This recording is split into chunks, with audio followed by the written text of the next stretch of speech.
Welcome to Grave Whispers. I've sifted through case files, newspaper clippings, and overlooked details to piece these stories together.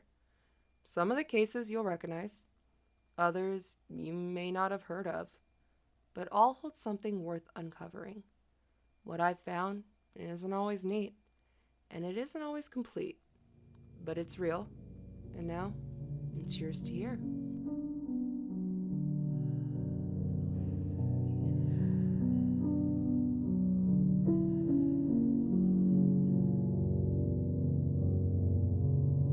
Today, when someone disappears, investigators have DNA databases, phone records, and digital footprints to follow.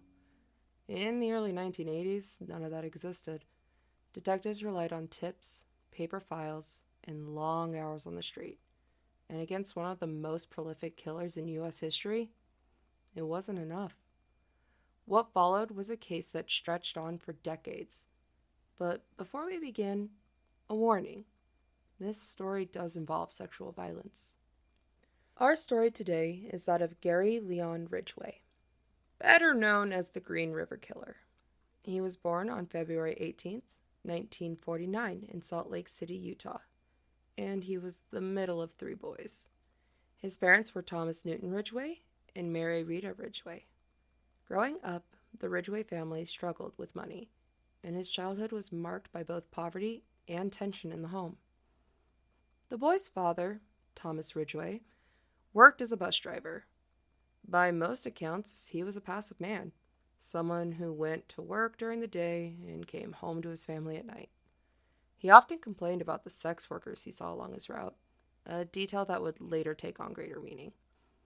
At home, discipline came in the form of spankings with a belt or a stick, something Gary's childhood friends remembered witnessing. Their mother, Mary Ridgway, was the opposite of her husband.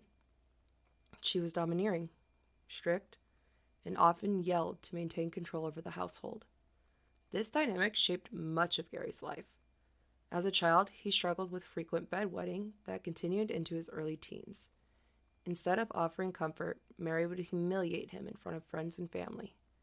After these incidents, she would wash his genitals, something Gary later described as deeply humiliating. Psychologists have suggested this created a confusing mix of anger and sexual attraction towards his mother at a young age. Gary himself described her as domineering and impossible to please. School life for Gary was both a struggle and an escape. Academically, he had a recorded IQ in the low 80s, below the average range of 90 to 109, and he had also struggled with dyslexia. These challenges made it difficult for him to keep up with his grades. Early in school, he was held back a grade, though he did eventually graduate. Socially, however, Gary's experience was more typical. Teachers and classmates remember him as an average and personable guy, though not someone who stood out.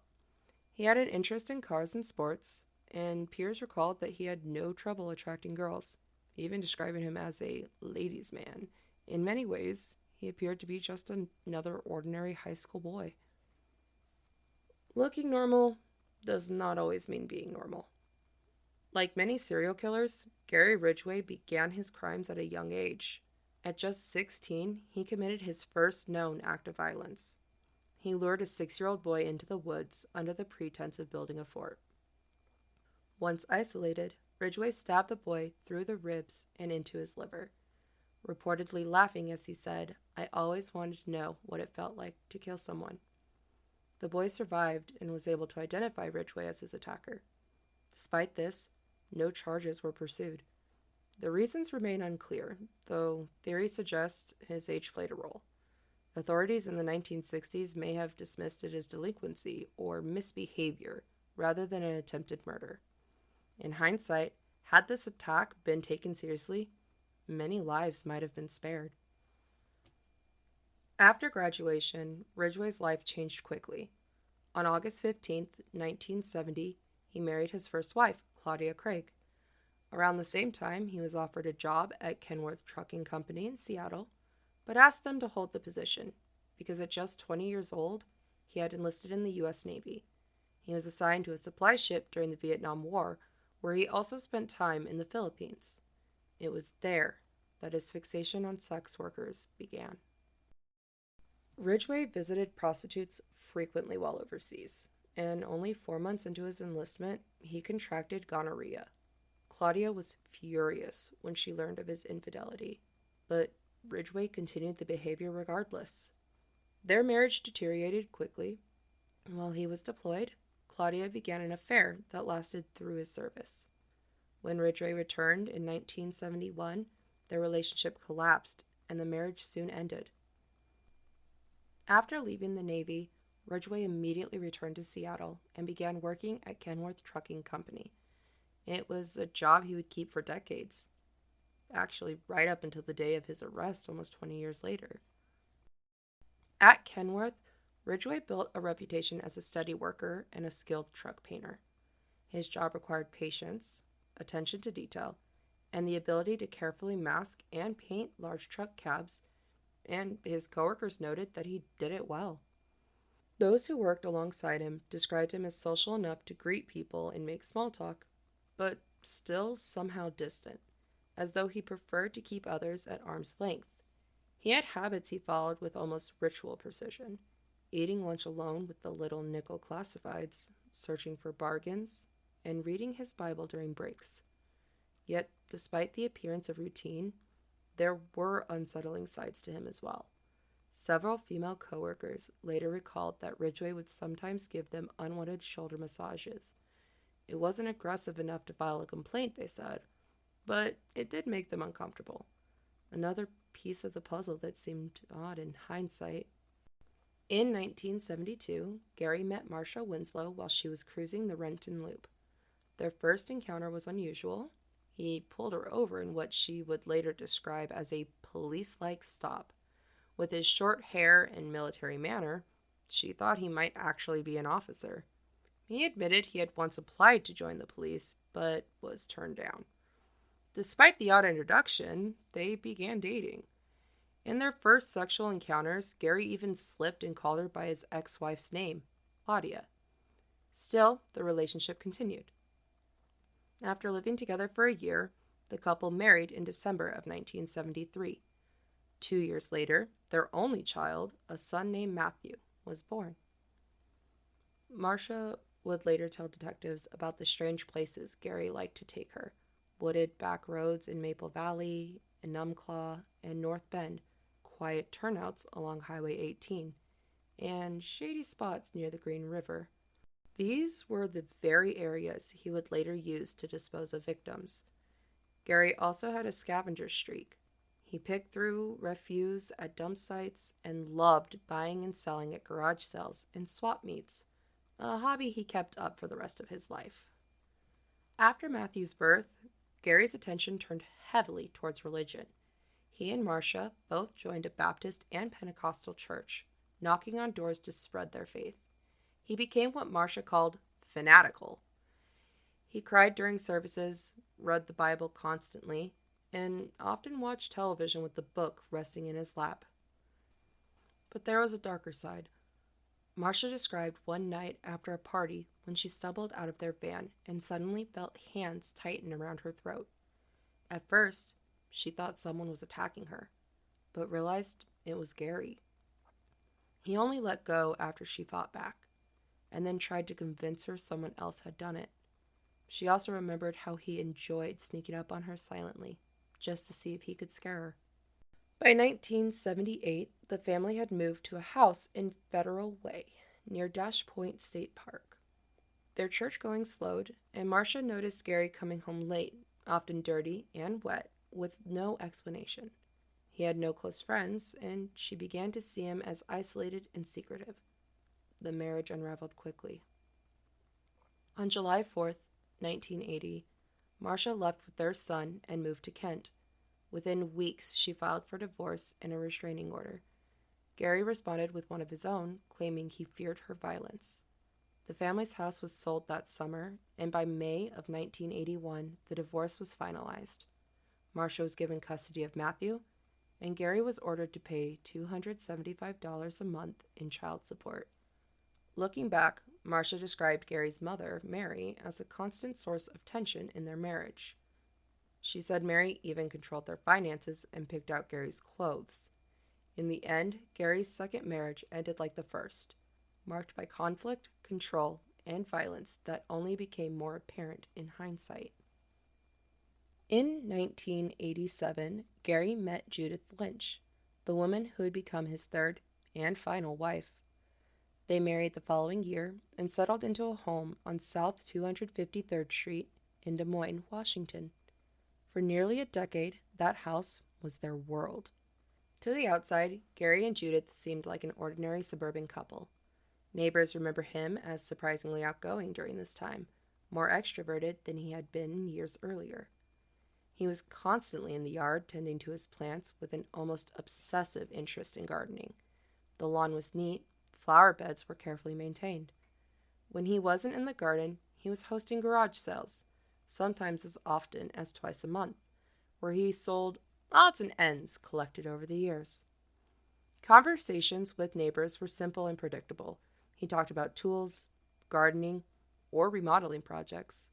Some found him a little too eager to chat, but most agreed he seemed like a model neighbor, friendly, hardworking, and reliable. At home, Judith saw him as a loving husband. By her account, he was gentle, attentive, and steady. Their life together was quiet, almost domestic in its simplicity. Ridgway himself would later say that he truly loved Judith, and even claimed that his time with her slowed his compulsion to kill. Of his many victims, only 3 were murdered after they married. Neighbors knew him as a gardener, coworkers knew him as a painter, and his wife knew him as a loving husband. What none of them knew was that by this time, Ridgway had already begun his career as one of the most prolific serial killers in American history. On July 15th, 1982, 16-year-old Wendy Lee Caulfield's body was pulled from the Green River, tangled in weeds near the Peck Bridge in Kent, Washington. Wendy was a foster child who had run away from a group home only days earlier. She had been seen near Pacific Highway South, a stretch of road known for prostitution. Investigators initially treated her death as tragic but isolated. That assumption would not hold for long. Within weeks, the horror deepened. Between mid-August and early September, 4 more bodies were discovered near the river. Deborah Lynn Bonner, age 23, Marcia Faye Chapman, 31, Cynthia Jean Hines, 17, and Opal Charmaine Mills, 16. Marcia Chapman's body was found with her arms bound behind her back, while her friend, 17-year-old Cynthia Hines, lay nearby. Opal Mills was discovered less than 50 feet away. All had been strangled, their bodies left along the same stretch of riverbank where Wendy had been found. The clustering of victims was a clear sign to investigators. This was not random. They were dealing with a serial predator targeting young women, often prostitutes or runaways who were especially vulnerable. On August 16, 1982, the King County Sheriff's Office announced the creation of the Green River Task Force. What began with Wendy's murder had quickly spiraled into one of the largest serial murder investigations in U.S. history. By 1983, Ridgway's killings had moved beyond the river. On April 30th, 18-year-old Marie Malver was last seen getting into a dark pickup truck near Pacific Highway South. Her boyfriend followed the vehicle and swore it belonged to Ridgway. He even tracked it to Ridgway's house, pounding on the door and demanding she come out. Police questioned Ridgway that same night, but he denied knowing her. Without a body or hard evidence, the case was stalled. Marie never returned. Her remains would not be recovered until 2 decades later, after Ridgway finally confessed. Investigators would later look back on this moment as a painful missed opportunity.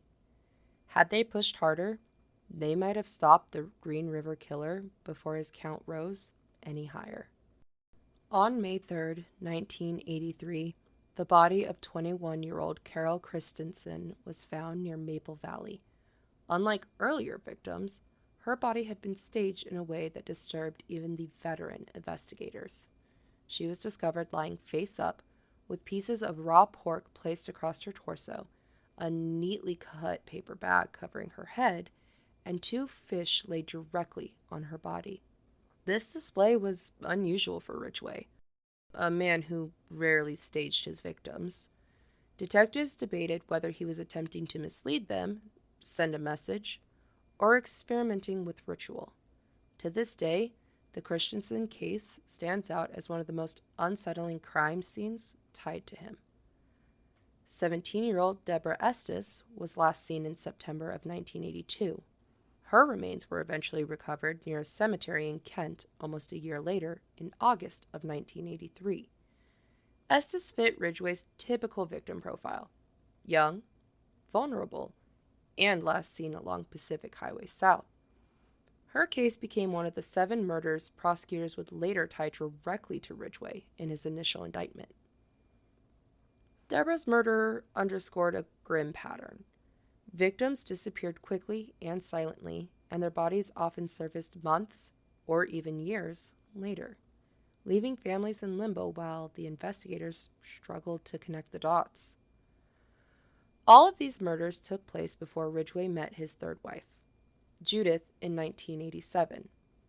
By then, he had already been active for more than 5 years. Of the 49 murders he later confessed to, over 30 were committed before that marriage. The women he killed in this period were mostly young, vulnerable, and targeted along that same stretch of the Pacific Highway South, long before anyone suspected that the man living an ordinary suburban life was responsible. By the mid-1980s, dozens of young women had vanished, and many of their bodies had surfaced along rivers, wooded trails, and secluded back roads across King County. The Green River Task Force interviewed hundreds of suspects, including Gary Ridgway himself, but with no physical evidence, he slipped away each time. All the while, he continued his ordinary routines, painting trucks at Kenworth by day, attending church on Sundays, and living the life of a seemingly normal husband and father. In March of 1990, 36-year-old Marta Reeves disappeared from the Seattle area. Marta was a mother of 4 whose life had unraveled under the strain of addiction and poverty. To support herself, she had turned to sex work. On the night of March 5th, she was last seen in the Central District of Seattle, climbing into a car. She never came home. Months later, on September 20th, her skeletal remains were found in a marshy, wooded area near Highway 410, east of Enumclaw. At the time, there was no clear connection to the Green River killer. For her family, the discovery confirmed the worst, but left them with no answers. It wasn't until years later, after Ridgway's arrest and confessions, that they learned Marta was one of his victims. In interviews, he admitted to picking her up along Pacific Highway South, strangling her, and leaving her body in the secluded area where she was eventually discovered. Marta Reeves became known as victim number 48 in the long list tied to Ridgway.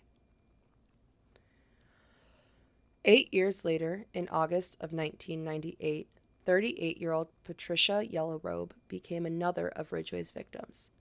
Patricia, a member of the Chippewa Cree Nation, was last seen in Seattle, a city where she often struggled with homelessness, drug use, and sex work.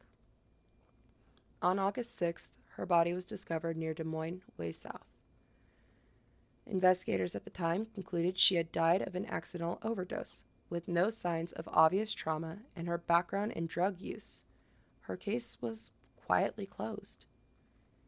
Years later, Ridgway shocked investigators by admitting that Patricia had not overdosed. He had killed her.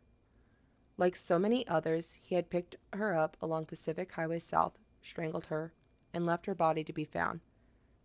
Patricia's case highlighted the vulnerability of his victims and the way law enforcement's assumptions sometimes allowed his crimes to go unnoticed. It also showed that even in the late 1990s, nearly 2 decades after his first known killing, Ridgway was still actively hunting. Tracy Winston's case is slightly different. She vanished on September 12, 1983. years before Ridgway married Judith. Tracy was only 19 when she disappeared after leaving Seattle's Northgate Mall. For decades, she was simply another missing young woman, her fate unknown. Ridgway confessed to killing her in 2003, but at that time, her remains had not yet been found. It wasn't until November of 2005, 2 years after Ridgway's sentencing, that a hiker stumbled upon a human skull in a wooded area near Highway 18, southeast of Seattle. Dental records confirmed it was Tracy. Her recovery was a grim reminder that Ridgway's victims were still being found long after his capture. Though technically killed before his third marriage, Tracy's remains being identified after his confession meant her name was often grouped among the later victims. Her case stands as a symbol of how long the impact of Ridgway's crimes continued to unfold. By the time of his sentencing in 2003, Ridgway had confessed to murdering at least 49 women, making him one of the most prolific serial killers in American history. And for nearly 2 decades, detectives had been chasing his shadow. While Gary Ridgway was living his double life of husband, father, neighbor by day, and killer by night, authorities in King County were fighting to catch whoever was responsible. From the first body in 1982 through the late 1990s, investigators poured thousands of hours into the case. Task forces were formed, suspects were questioned, tips were chased down, and even the FBI was brought in. Yet time and time again, Ridgway slipped through their grasp. On August 16, 1982, the King County Sheriff's Office formed the Green River Task Force. It became one of the largest and most expensive serial murder investigations in U.S. history, with dozens of detectives, analysts, and support staff combing through tips, missing person reports, and crime scene evidence. The pressure was immediate. The community wanted answers, and the police knew they were racing against a killer who showed no signs of slowing down. By the following year, tips were flooding in. One name kept surfacing: Gary Ridgway. In 1983, after 18-year-old Marie Malver vanished, investigators interviewed Ridgway, but with no body and no hard evidence, they let him go. Months later, Ridgway was again questioned after being spotted with other women who later disappeared. In late 1983, the task force requested help from the FBI. Early profilers tried to map out the killer's psychology and behavior, but Ridgway still managed to appear too ordinary, too invisible. Without DNA technology, detectives were left relying on interviews, polygraphs, and hunches. And in Ridgway's case, those tools weren't enough. By 1984, the investigation had stalled.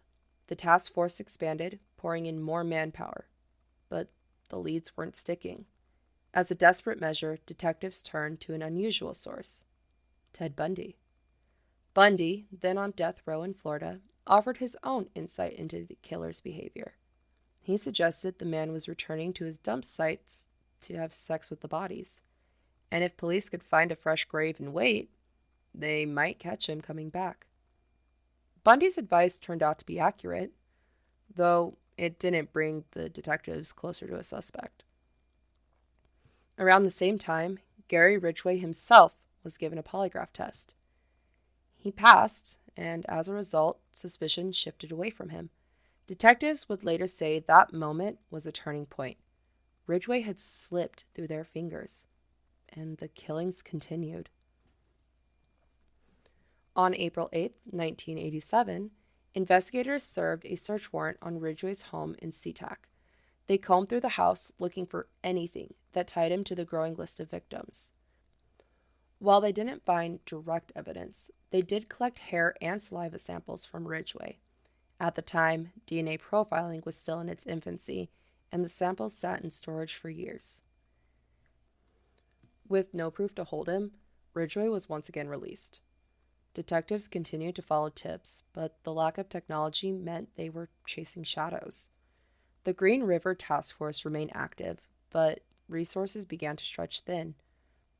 Ridgway, meanwhile, carried on with his life, going to work, attending church, and even remarrying, while quietly continuing to kill. By the 1990s, the investigation had slowed, though it never fully stopped. The killings appeared to taper off, but task force members believed the killer was still out there. Resources were gradually scaled back as other priorities pulled funding and personnel away. For the families of the missing women, the wait dragged on. Months turned into years, and years into decades. Ridgway remained on the suspect list, but without forensic evidence, the task force could not build a case. In many ways, the 1990s were a holding pattern, a long stretch where detectives kept chasing leads that went nowhere while Ridgway lived his life undisturbed. It wasn't until 2001 that technology finally caught up. The saliva sample collected from Ridgway back in 1987 was retested using new DNA profiling techniques. This time, it was a match. 4 victims, Marcia Chapman, Opal Mills, Cynthia Hines, and Carol Christensen, were all linked to Ridgway through DNA evidence. On November 30th, 2001, Gary Ridgway was arrested at his workplace, Kenworth Trucking Company.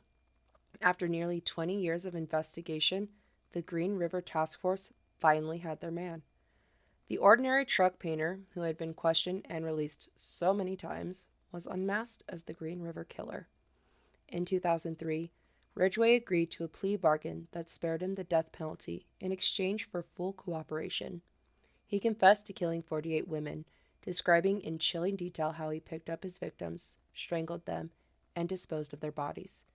He even led investigators to previously undiscovered remains. On December 18, 2003, Ridgway was sentenced to 48 consecutive life sentences without parole, plus an additional 480 years for evidence tampering.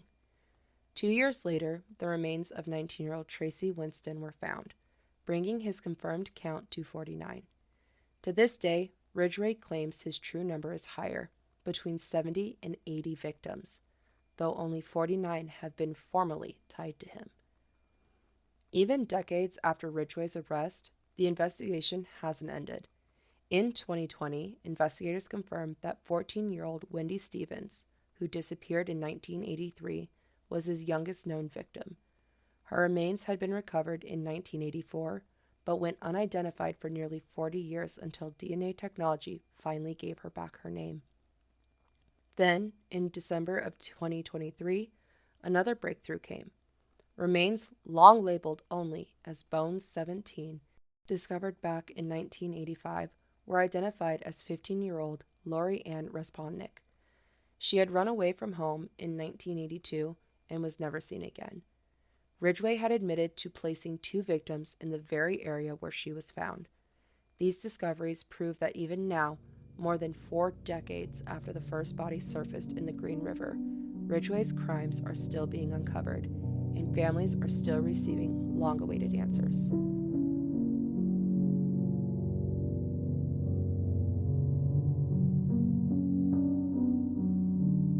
Thank you for listening to Grave Whispers. The story of Gary Ridgway, the Green River Killer, is one of missed chances and long-delayed justice. In my view, the first warning came when he was just 16 years old. Had that moment been taken seriously, so many lives might never have been lost. And later, when Ridgway passed a polygraph in 1984, it brought him years of freedom to just keep killing. Today, we recognize polygraphs for what they are, an investigative tool, not definitive evidence. Looking back, that's probably a good thing, because cases like this remind us that truth cannot always be measured by wires and charts, especially when a practiced liar is sitting on the other side of that test. What do you think? Were these missed chances the reason Ridgway remained free for so long? Or was it his ordinary, unremarkable life simply the perfect disguise? Until next time, keep questioning and keep listening for the whispers.